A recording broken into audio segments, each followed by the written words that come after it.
Good afternoon, everyone. Welcome to today's webinar. My name is Stephen Kolosi, and I am a Principal Ergonomist at the Construction Health and Safety New Zealand, or CHASNZ. For those who don't know who we are or what we're about, we are a charitable trust who work with industry, government, and the regulator to improve safety for the construction industry. If you want to know more about who we are, please visit chasnz.org.nz. Now, the purpose of these webinars is to showcase innovation that is happening within our industry and to learn different perspectives that help shape construction in New Zealand. Now, before we begin, I have a few housekeeping rules. Please, can we leave questions till the end of the presentations? And if you have a question, please feel free to pop it into the chat function or the Q&A function on Zoom.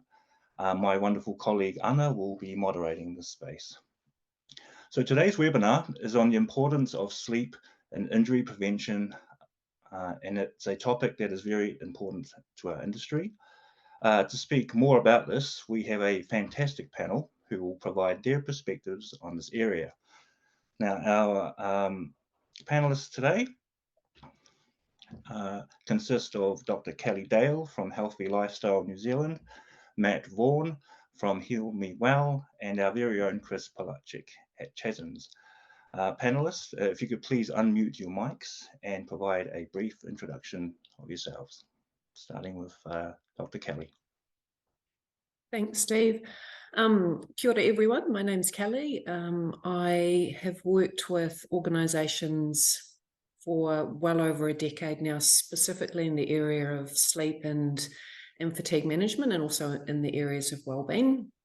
And so that's been all sorts of organisations and industries, so everything from farmers to shift workers, to healthcare, office-based workers, commercial drivers, and that's included everything from some research projects that we've had so that we can understand what does sleep look like in some of these different industries, what are some of the risks that are contributing to fatigue, and then some interventions to help us kind of get to these root causes and overcome these issues. I've started working with CHASNZ probably, I think, in about the past year, and there's really minimal kind of international research and local kind of research and knowledge around sleep and fatigue. And so, really excited to be here today and to contribute some insights. So, that's me. Thanks, Kelly. Matt? Yeah, hi everyone. My name's Matthew Vaughan. I run Heal Me Well and another business called MB Corporate Health. To give you a bit of a background on myself, I look after a lot of mainly blue-collar businesses up and down New Zealand. Recently been affiliated with RAN, so I look after a lot of roofing companies. Also getting involved with a lot of joinery companies and also construction as well, plus looking to get involved with scaffolding as well. But they all sit around that nice little niche that I look after. My background has been in the coaching industry for about 20 odd years now. First started in strength and conditioning, and then I moved into nutrition, and then I moved into mental health. So I like to think that I can help out in different ways, but I love to bring in expertise into specifics as well. So really looking forward to joining this and giving my expertise on this as well. Thanks, Matt. And Chris? Good, everybody. Chris Polachik. I'm the other half of the ergonomics team at CHASNZ, along with my good buddy there, Steve. We run the Work Should Not Hurt program, where sleep has become more and more a standout contributory factor towards musculoskeletal problems, and we'll talk to you about that a little bit more soon. So I'm really excited to be here with some great people, Matt and Kelly, who are helping us take this subject further in construction. Right, thanks, Chris, and thank you, team. Right, so for our agenda today, we are going to talk a bit about the correlation between sleep and injuries, sleep hygiene for tradies, what employers can do, sleep pathologies, what employers and employees and employers can do. Chris will talk about an upcoming study with roofers, and finally we'll end with some questions and answers. So, right, without further ado, let's get started. Over to you, Chris. Yeah, thanks, Steve. Well, I mean, I'd like to start by saying, give us a thumbs up in the chat, webinar people, if you rely on a good night's sleep to function at work the next day, because I sure do. And I think, you know, we do not doubt the importance of sleep because we live and breathe it and we need it. So give us just a quick naughty thumbs up in the chat if you're, if like me, you think that sleep is fundamental to function. So this whole project started when we were working with Kelly on the exoskeletons trial for the roofers. And we were so chuffed with the results of this short pilot trial of exoskeletons and the wonderful effect it had on the roofers' sleep. So we were able to measure with 24-hour heart rate monitoring that the roofers' sleep, both in time and quality, we've really benefited from wearing of the exoskeleton. But then Kelly quickly burst my bubble and said, well, hey, they did get a benefit, but they are just sort of on a pass level now at the moment. So it did improve their quality of sleep, but they're still down on a low level. And basically the sleep of our roofing participants was not good. So that spurred us to look into this subject a little bit more and do a bit of a dive deep. So we've roped Matt Vaughan in to help us in this mission.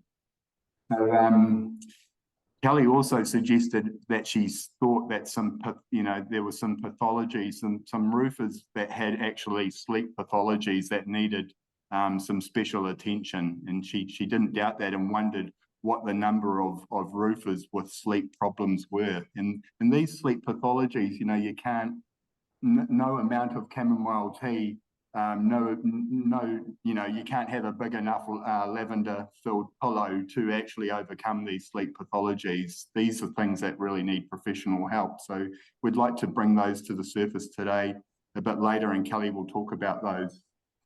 So regarding the evidence for all of this and injury prevention, and especially musculoskeletal injury prevention, that the evidence is really strong that sleep is a huge contributing factor to musculoskeletal injury. We've learned a lot about sleep from other industries, but we've got a lot to learn in construction. As Kelly said, there's not a lot of research, so we're making our own up and we're giving it a real New Zealand flavour. So the model you see in the slide is a proposed model of how sleep interacts with the musculoskeletal system, how it influences inflammation, how it is a mediator between our lifestyle and our physical health and our mental health. And it's a great moderator, and I don't think we'd ever sort of deny that. The evidence is really strong to say that sleep impairs our mental and physical performance. I think that's really well known and well accepted now. The research is absolutely strong to say that poor sleep results in susceptibility to illnesses. And I would probably put, you know, viral illnesses onto that, colds and flus, and just feeling run down. The evidence is strong that a lack of that sleep problems cause you to have a poor tolerance to pain. So our poor tradies, our poor roofers that Matt's working with aches and pains, if they're not sleeping well, they'll be feeling those things more acutely during the day, and they'll be causing more of a problem for them. So the wear and tear these guys are going really depends on the sleep being good. So I think it was Gandhi who said, when I go to sleep, I die, but when I awake, I am reborn. And I often wonder, did Gandhi know quite a lot of tradies? Because that's the story about tradies, really. Once you hit the hay after hard days on the tools, you rely on waking up semi-refreshed. The issue is that sleep is competing for a lot of time in a tradie's life. A tradie's life is highlighted by early starts and late finishes. 8 to 12-hour days are just the norm. 1.5 to 2 hours traveling time amongst that. And really, there's not a lot of time to do other things in life. And I think sleep is something that is often compromised. And even, the gold standard 8 hours, I'm pretty sure a lot of tradies aren't really getting anywhere near there. So we think this is a really good issue to look at as an industry. We think it's sleep problems are potentially prevalent throughout the trades, and we hope that you'll join us in actually diving into it and seeing what we can do about it and seeing how we can use it to actually reduce some of this burden of injury that we find that's upon us. So the good news is that there is some things that we can tell our tradies and our workers. There are some things that we can do as employers to start to make a difference to people's sleep hygiene and well-being. And we've got Matt on board today just for that reason. He's been working, as he said, with roofers all around New Zealand, influencing well-being really positively with some really pragmatic and simple things that you can do and you can suggest for workers. So Matt, I might just hand it over to you because you're the man on the ground about this stuff. And if you can tell us, what can we tell our workforce, and what can we do as employers in this space? Yeah, absolutely. Thanks, Chris. Yeah, and look, yeah, I'm here to talk about sleep hygiene, but let's connect the dots a little bit closer, because my first 10 years before coming back to New Zealand was strongly based around strength conditioning and nutrition for athletes, for a lot of athletes, different sports all over, the UK and also Australia. Now, I believe that roofers and athletes are exactly the same in many ways. Just the thing is, roofers need to turn up and play the game for 8 to 12 hours, 5 to 6 days a week, whereas athletes, they have to be at their best once every maybe week for certain sports, once every 2 months for other athletic type of games and so forth as well. It's so different for them. Whereas roofers, they are under the pump all the time. So sleep is the biggest one. And I work with the top strength and conditioning coach over in Australia by the name of Alex Natera. And I'm also got a very good meeting with the Crusaders S&C coaches on Monday around this exact type of stuff as well. So that's a really good one. So sleep hygiene is all about how we look after ourselves. Basically, in short, how do we set ourselves up to have a good sleep? So that's a really, really important part of that. Can I go to the next slide, please, Stephen? So for us, it's about trying to get that bedtime consistency or that sleep-wake consistency, so we can naturally get our body clocks in order. Because Kelly's going to go into this a little bit further on. She's going to bring a real sort of doctor notes to this. But if we can get the equivalent of, like I say there, anywhere between 49 and 56 hours each week, I've just done that on 7 to 8 hours as a type of standard. Let's call that a gold standard for many cases. If we can get anywhere near that, we are going to be a whole lot better off. And there's a whole lot of things that come into play when it comes to that. So our bedtime consistency is really, really important for our immunity and our health and well-being. Next slide, please, Stephen. So for us, if one thing I've always said for many, many years, again, training athletes and so forth, is quality of sleep is about having that environment that's going to basically tell us to go to sleep.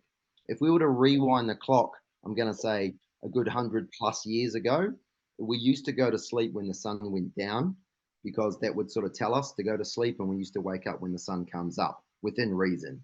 Now, because of so much fluorescent lights and false lighting, we can stay up for hours. For example, we can have one of these in our faces, or we can have one of these computers in our faces for ages, which is basically saying to us, oh, we should be awake type of thing.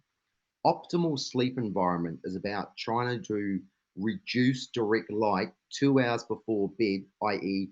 dimming the lights, so it can really start to set us off to make us want to go to sleep. So that's a really good little tip for anyone that's on here who can't get away from doing the busy lifestyle type of thing. So a dark room, and I'm talking as pitch black as you can get, even if you're in shift work. If you can create a pitch black room, that'd be really, really positive for you. Next slide, please, Stephen. Now, here's an obvious one, and you'll notice that there aren't any notes with this at all. Reducing alcohol, drugs, and caffeine.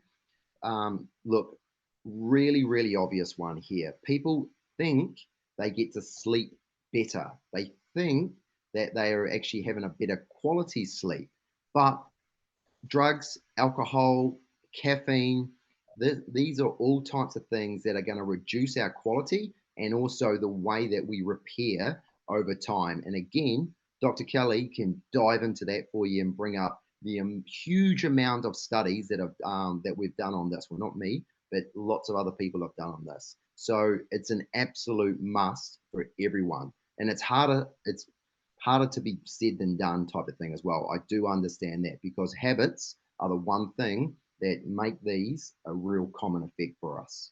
Next slide, please, Stephen. Now, as employers, this is one of the big things for us, okay? What can we do? Well, as I say there, what we can't do is you can't tell your adult employees to go to bed. I 100% understand that, right? Everyone's an adult. Everyone is earning their money. Everyone's got their own choices in lifestyle, right? But what we can do is set the tone with our own actions.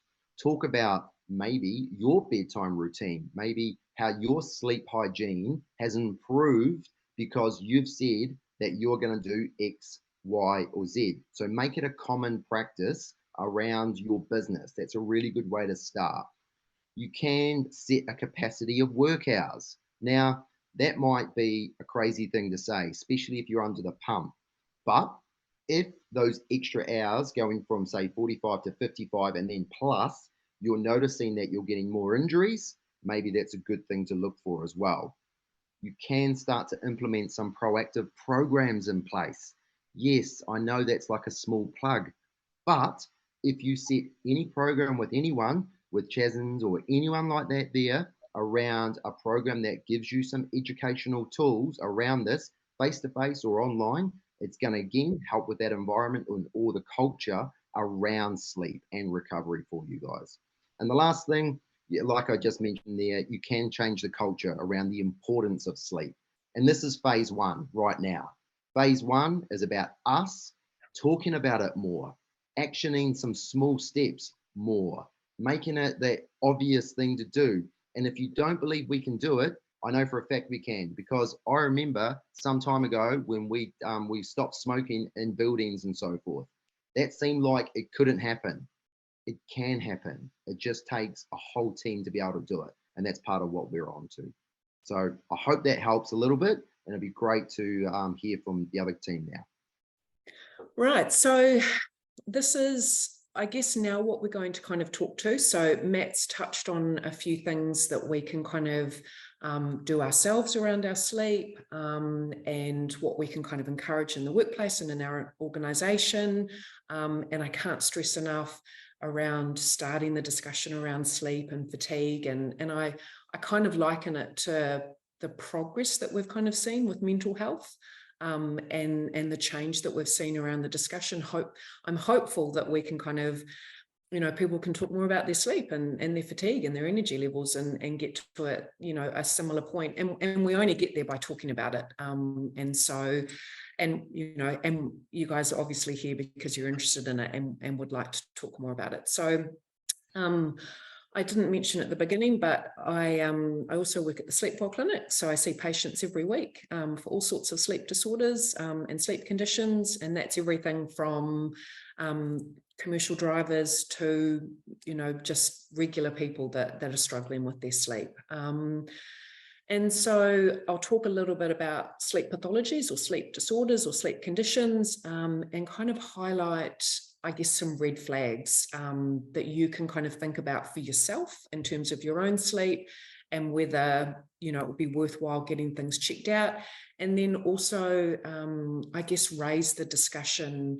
Can we start to talk about some of these red flags in our own organisation? And can we, dare I say, try and, kind of capture some data so that we can understand what's going on in the construction industry, and how many people need help, and what that kind of pathway looks like, and what that process looks like. And so, yeah, so I guess, our team here is really keen to kind of have organisations that would like to start that discussion so that we can, work with you guys.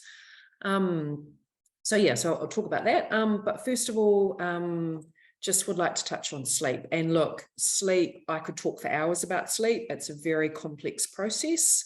And so I'm really going to try and simplify it down a little bit, because we don't have all day to talk about it. But, why do we sleep? What's going on? So there's two processes that help us to sleep, and on the flip side, help us to feel alert and energetic and on. So the first one is the homeostatic system. And so probably have never heard of the homeostatic system, but it's a really, really simple system. Basically, the longer you're awake, the greater the sleep pressure that you build up, and the greater the drive to go to sleep. So if we kept you awake for 48 hours, your sleep pressure would be huge.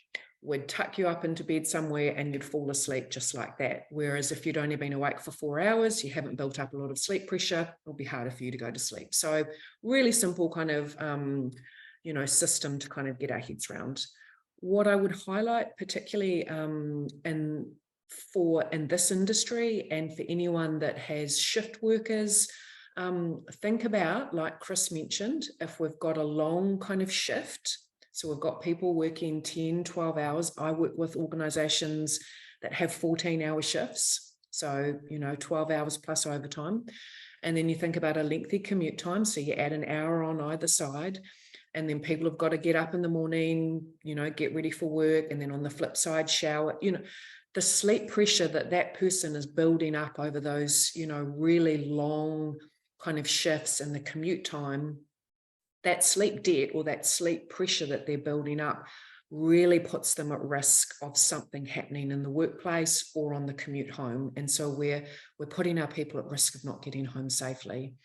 And if we look from an injury perspective, if we look at the data that's out there, and they've done lovely studies where they've looked at injury risk for 10-hour shifts and 12-hour shifts and beyond, it's not a nice linear graph in terms of injury risk. It becomes an exponential kind of graph. So as soon as people are, working those longer shifts, their risk of injury increases. And part of this is likely to be contributed to the sleep pressure that's built up, fatigue that's built up, that's kind of tying into it. So yeah, so have a think about that. So that's that homeostatic sleep system. The other one is the circadian rhythm, or our internal body clock. Hopefully everyone's heard about our internal body clock. So we've got this clock, which is about 24 hours. It's a little bit longer than 24 hours. And in terms of sleep, it's driven by our core body temperature. So during the day, our core body temperature is high. And that helps us to feel alert and energetic. In the afternoon, we have a little dip in our core body temperature. So that's a nice time for a little siesta. And that drive to have kind of a little sleep is driven by that drop in that core body temperature. It then starts to rise again late afternoon and into the evening. And then about an hour before we go to sleep, it starts to drop again. And so a really nice way to think about that is, to get your head around with that, is if we think about hypothermia. So we think about someone being exposed to the cold. One of the first things that happens for them is they start to feel sleepy. And so not to the same degree, but a similar thing is happening at nighttime. We get a drop in our core body temperature. It helps us to feel sleepy. It continues to drop throughout the night and we sleep. And then about an hour before we wake up in the morning, it starts to rise again. And then we wake up and off we go for the day. So that, really quite simplistically, that core body temperature is driving that internal body clock for sleep. So those are, kind of the two sleep systems going on. just to kind of reiterate what Matt spoke about with that circadian rhythm and that consistency with a bedtime and a wake up time, we can really lock in that bedtime and wake up time by going to bed and getting up at roughly the same time every day. And a nice way to think about that is a walking track. So if you are going to bed some nights at 10, some nights 10:30, 11, you're creating a path in the bush that's going off in all sorts of directions. Whereas if you walk the same path every night at 10 o'clock and you create a very well-worn path, and the same with when you get up in the morning, you know, very consistent wake up time, that's locking in that circadian rhythm around sleep time and wake up time. So, you know, if you're wondering why do we do that consistency thing, it's tapping into this internal body clock and creating a very strong kind of path in terms of sleep time and wake up time. So look, that's a, you know, really quick overview in terms of those two sleep systems, but that's what's contributing to sleep time and wake up time. In terms of insomnia and other sleep conditions, we can play around with these two systems and adjust them and manipulate them to improve sleep. So yeah, that's why we sleep. So we can go to the next slide. Thanks, Steve.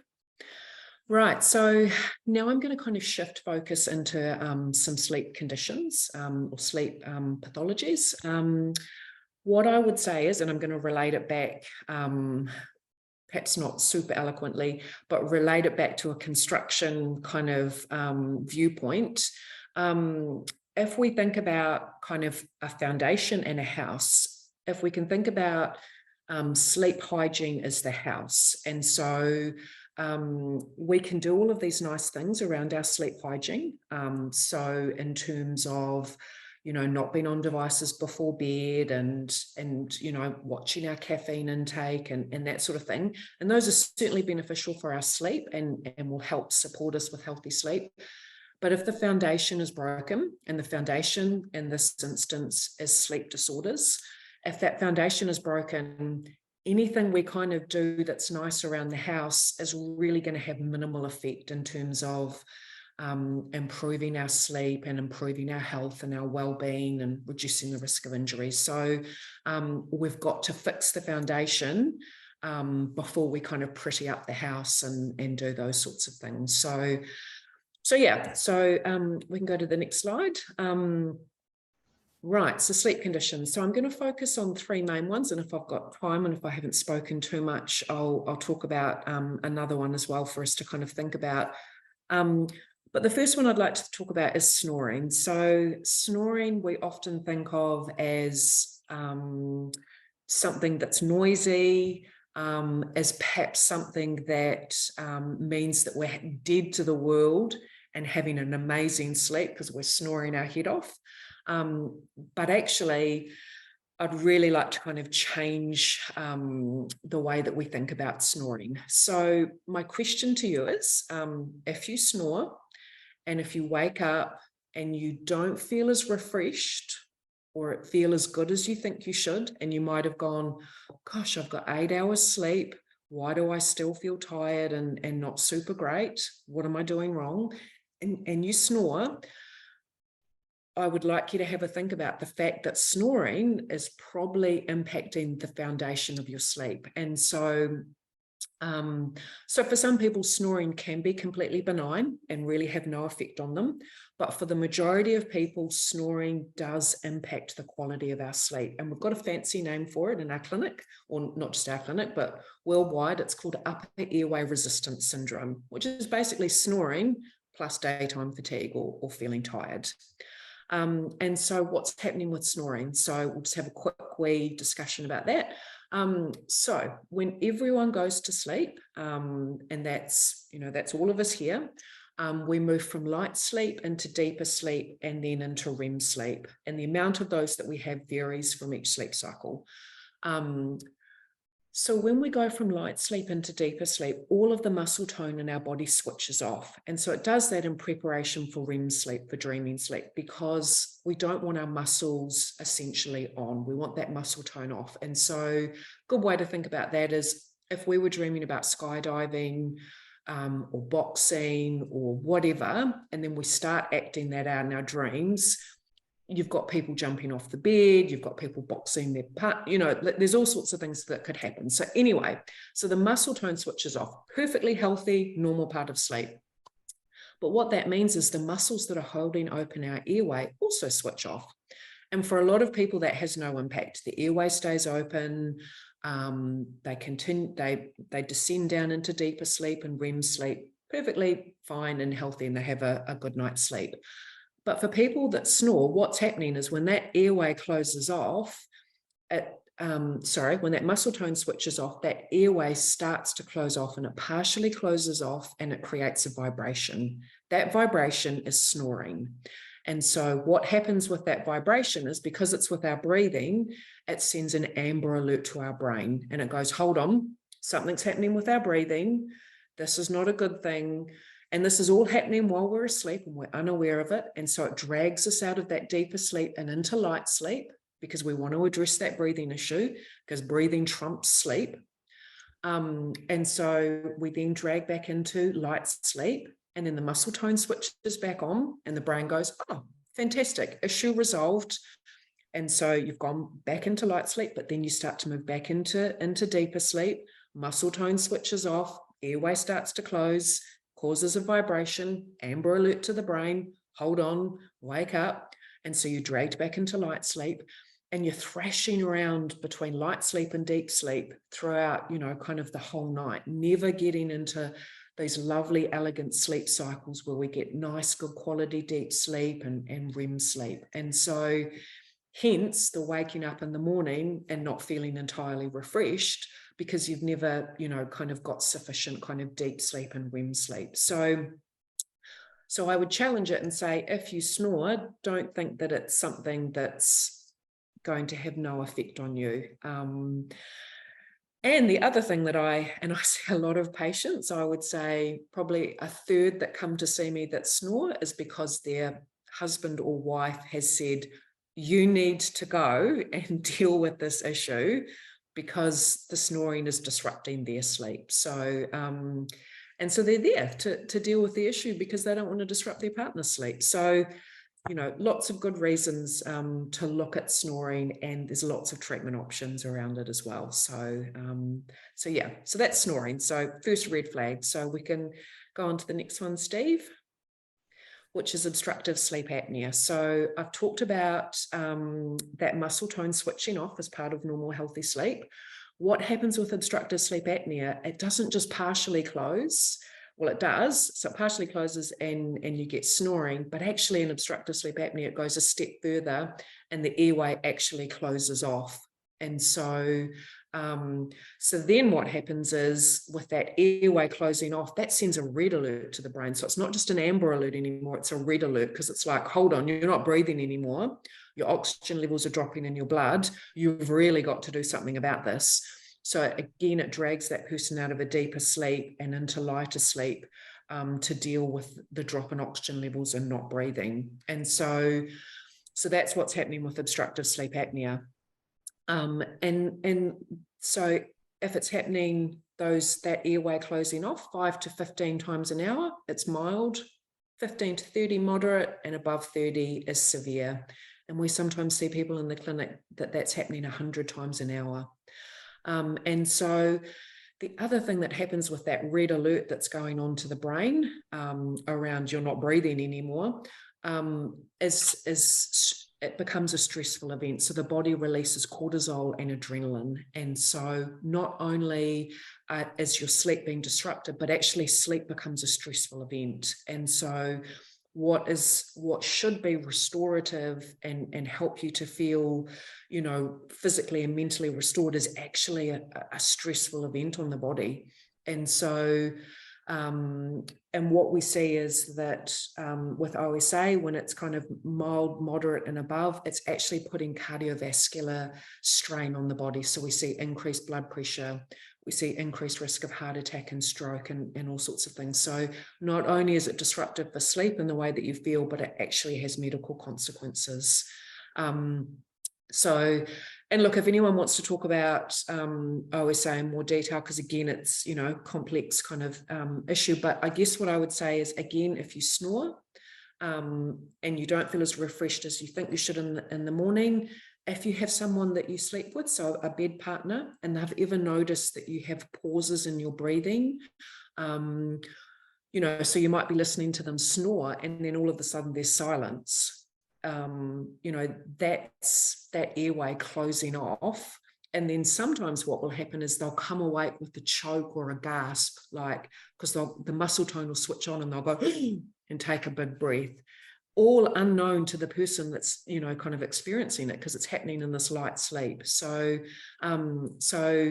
again, we've got tests for this, and we've got treatment options. So that's sleep apnea. This will dramatically increase the risk of injuries or accidents happening at work, dramatically increase motor vehicle accidents. If you've got commercial drivers, we've got NZTA regulations around this condition needing to be managed, because it's such a risk on the road. And likewise, you've got people operating power tools, all sorts of things up on scaffolds, that sort of thing. If they've got these sorts of conditions, the consequences, it's not like they're driving a computer, the consequences are just huge.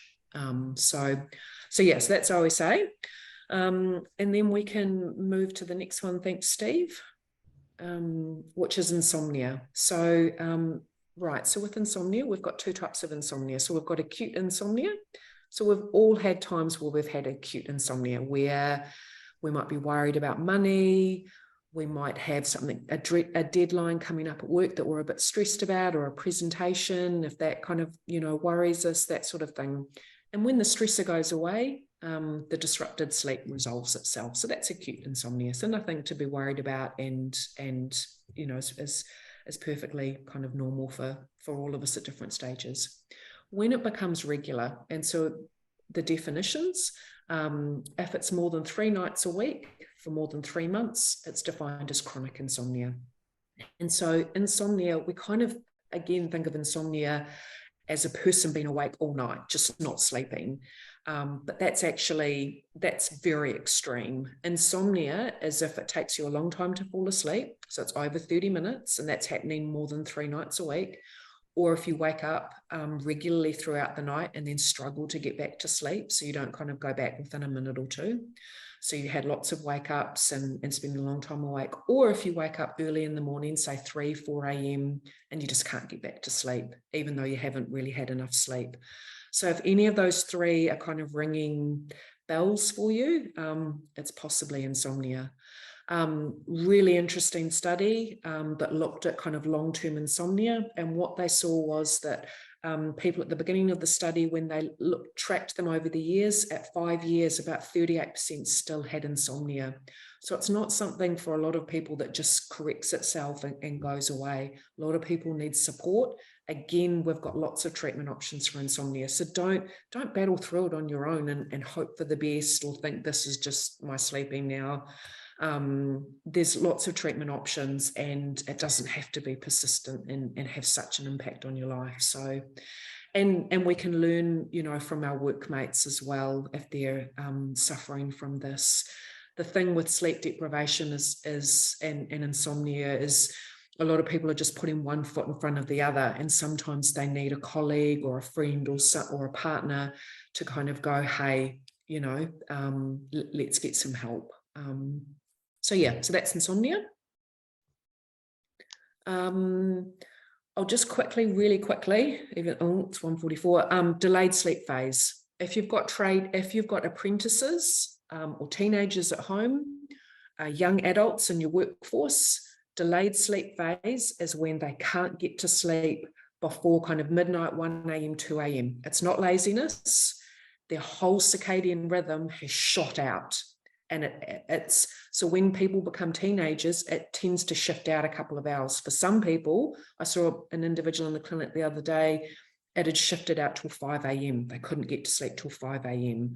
We can shift it back. So if you've got young tradies, apprentices in your organisation, we can help them to, you know, 10 p.m. to 6 a.m., whatever that looks like, you know, that we would like them to, you know, to kind of, you know, be sleeping.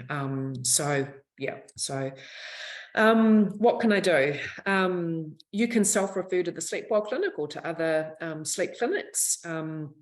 If you've got Southern Cross Health Insurance, they will cover a sleep test, 80 to 100% of it. So if you've got that, make the most of it, and, you know, tap into it. You'll get an at-home sleep test and a consultation with one of our sleep doctors to look at what's going on with your sleep. Or talk to your healthcare provider if you're feeling like your sleep's rubbish. There are other things that can disrupt sleep. So vitamin D deficiency, iron deficiency can make you feel tired during the day. There's a whole bunch of reasons. So it's not just about sleep conditions. If you're feeling tired, fatigued, you know, talk to your healthcare provider. Severe sleep apnea is often covered by our public healthcare system. There's a bit of a wait time depending on what region you're in, but know that, you know, some treatment is covered. So, you know, that can be helpful for people. The big thing that Matt, Chris and I have been talking about is what can we do around perhaps a screening questionnaire, a toolbox talk to get into workplaces and talk about sleep, talk about fatigue, talk about, you know, are there people that snore? Are there people, you know, that are struggling with insomnia? And what can we do in the workplace to support them and help them? And, you know, I mean, we know that it's a broad statistic, but 30 to 50% of people snore and 57% of kind of middle-aged men snore. It's a big statistic. 7% of people have obstructive sleep apnea. And I'm sure that the actual number is much higher because so many are undiagnosed. So these aren't rare conditions that we're talking about. These are common. They'll have direct consequences on people's health and well-being. So we're open to working with organisations to support you with this. Right, I'll stop talking now. I just want to say, Kelly, that great information. Also, directly within my life, my dad, 100%, he's a tradie, still works to this day, 75 years old, has had 2 operations for his heart stents, 100% cardiovascular issues, and definitely around poor sleep in his circumstances. And also my beautiful wife, IBS, has trouble sleeping. And I deal with people all the time with just their general health and well-being, weight management, even something as simple like that, because of sleep. So amazing information. Thank you very much. And I'll put my hand up to say the best thing that happened to my sleep was to help my wife with her sleep apnea, because I was always worried that she wouldn't start breathing again, and I waited till she did. So thanks for that, Kelly. That's an awesome outline. So that's me again. We'll finish off with this, guys, very quickly. Kelly, Matt and I will be running a study on roofers' sleep habits in the Canterbury region. So if you're a Canterbury roofing business, we would like to hear from you if you want to be part of this study. We will be measuring and assessing how much sleep disturbance and what type of sleep disturbance is out there, how much sleep apnea is there, how much insomnia is there amongst roofers, diving into it with a toolbox from Matt and Kelly as well. So if you'd like to be part of that study, then please get in touch as per below. Thanks, guys. Thank you so much to our panel for this very informative and interesting presentation, and I'm sure that many of us in the audience will be, thinking twice about what we say to our bed partners the following morning. So thank you so much for your time today. That concludes the presentation part of our webinar, and next we'll head into some questions and answers. Okay, so from the chat, I have a question here from Pia, and this is to the panel. Have you looked at risks caused by long shifts or other ways work is done that are fatiguing? I am very interested in the way that work is designed and its contribution to fatigue. Yeah, so a big part of different organisations that I've worked with is around that good work design piece, and around helping organisations to change the way that they do work to help reduce shift length so that people have more opportunity to use that time for sleep and to reduce the risk of fatigue. So yeah, that's a big part of what I've kind of done, not in the construction industry, but this is more kind of other operational type organizations. Yeah. Thanks, Kelly. Another one from Kurt. What is the ideal amount of sleep, and what is too little and what is too much? Yeah, so kind of I liken it, I came across a great example. They call it the Goldilocks effect. So not too much, not too little. So generally 7 to 9 hours is the recommendation for adults. And you need to find that sweet spot for you. So for me, it might be, 8 hours, but for you, it might be 7 hours where you function really well.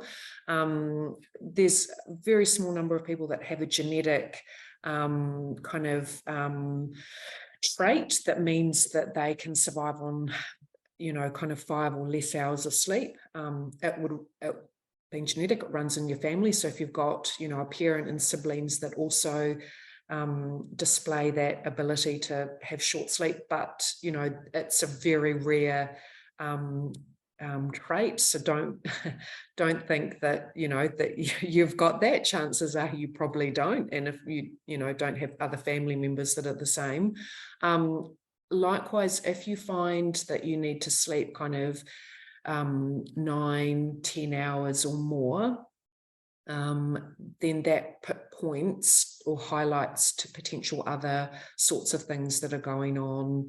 And so we know depression, for example, either contributes to not sleeping or sleeping for really long periods. We know we often see people with obstructive sleep apnea or snoring, just, trying to sleep and sleep and sleep, but still feeling rubbish. Again, it's that foundation of that sleep. So 7 to 9 hours, but, that's a wide window. So it's really individual. And it's about being consistent. So it's not going 6 hours during the working week and then massive big sleeps on the weekend. And then my average over the week is, 7 hours. We know that shortchanging yourself and getting deprived in sleep, it can take four nights of catch-up sleep to overcome some sleep debt that you've built up. So it's not just a matter of shortchanging yourself during the week and then thinking a couple of long sleeps on the weekend and I'll be good to go the next week. It takes 4 nights or more for reaction time, coordination, health metrics to start to kind of improve. So it's really about prioritizing good quality sleep every night and figuring out that sweet spot amount for you as an individual. Thank you. I've got another one here from Michelle. Does one need a referral from a GP for Southern Cross to cover it? No, so sorry, and I didn't get a chance to talk about that. So basically, for the Sleep Well Clinic, for example, all we need is your Southern Cross number. And then a few other details like name and address that we send. So we send out a sleep test that you do at home. We courier it out. You do the sleep test at home, and then you send it back to us. We analyze the data, and then we do the consultation with our sleep doctors, either in person, we're all around the country, or virtually. So don't need a referral from your GP. Just need your Southern Cross number, and then we're good to go. Thank you. And one final question, this one's from Isaac. I get plenty of sleep at night, roughly 8 hours, but still get sleepy around 1 or 2 p.m. in the afternoon. Why? Yep, so that's that circadian. Do you remember how I talked about the body internal core body temperature? So we all get a little drop kind of that siesta time, kind of early afternoon, and it's just driven by that biology. So we all have a little dip, which means that we could have a little sleep if the opportunity kind of presented itself. In terms of naps, if you are going to do naps, 15 to 20 minutes is ideal, just so that we don't then go into deep sleep. Because if we get into deep sleep and then we wake up, we get this thing called sleep inertia, which is when we feel really groggy, and can kind of, some people that can affect them for a couple of hours. Plus also, if we remember back to that homeostatic sleep system, as soon as we go to sleep, we're paying off that debt. And so it then means when we go to sleep at nighttime, we don't have as much sleep pressure built up. So it can then mean that we don't sleep as well at nighttime. So that can be kind of the payoff as well there. So perfectly normal to have that little kind of lull early afternoon. Thank you so much. And thank you very much to our panel, Matt, Kelly and Chris. Sorry, folks, that we couldn't answer all the questions in our chat and Q&A this time around, but we will I will get the team to respond to those when the final recording for the webinar comes out in due course. So I'd like to take this opportunity on behalf of CHASNZ, with the CHASNZ crew. Thank you so much for tuning in this Thursday afternoon. And thank you to our panelists for being marvelous presenters, and we've learned a lot today. So that's all from us, folks. Thank you so much for tuning in. Have a wonderful week, and we'll see you in our next webinar. Take care.